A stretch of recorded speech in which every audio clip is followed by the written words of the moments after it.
વડોદરા ગ્રામ્યના ફાજલપુર ગામે ગ્રામ પંચાયતની ચૂંટણીને લઈને મતદારોમાં અનેરો ઉત્સાહ જોવા મળ્યો હતો। વહેલી સવારથી કતાર જોવા મળી હતી।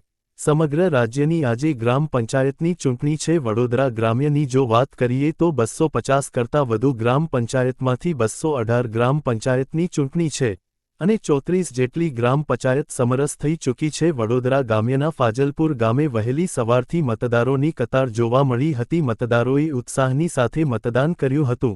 ફાજલપુર ગામની વાત કરીએ તો 5 જેટલા મહિલા ઉમેદવારો સરપંચના દાવેદારી નોંધાવી હતી। આજરોજ વડોદરા શહેર પોલીસના કાર્યક્ષેત્રમાં જુદા જુદા ગામડાઓની અંદર પંચાયતનું ઇલેક્શન પોલીસ બંદોબસ્ત હેઠળ ખૂબ શાંતિમય વાતાવરણમાં ચાલી રહ્યું છે। અહીંયા નંદેશ્રી ખાતે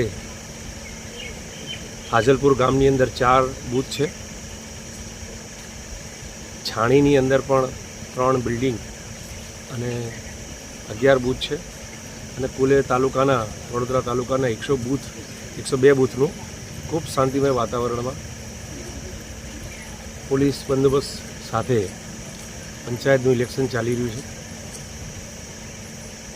જરૂરી પોલીસ વ્યવસ્થાની સાથે વહીવટી તંત્રએ પણ ખૂબ સારી વ્યવસ્થા કરી છે। લોકોને કોઈ વોટિંગ આપવામાં અગવડ ન પડે એની પણ તકેદારી રખાઈ રહી છે અને હાલ નિષ્પક્ષ રીતે ચૂંટણી પ્રક્રિયાના ભાગરૂપે પોલીસ બંદોબસ્ત ચાલુ છે।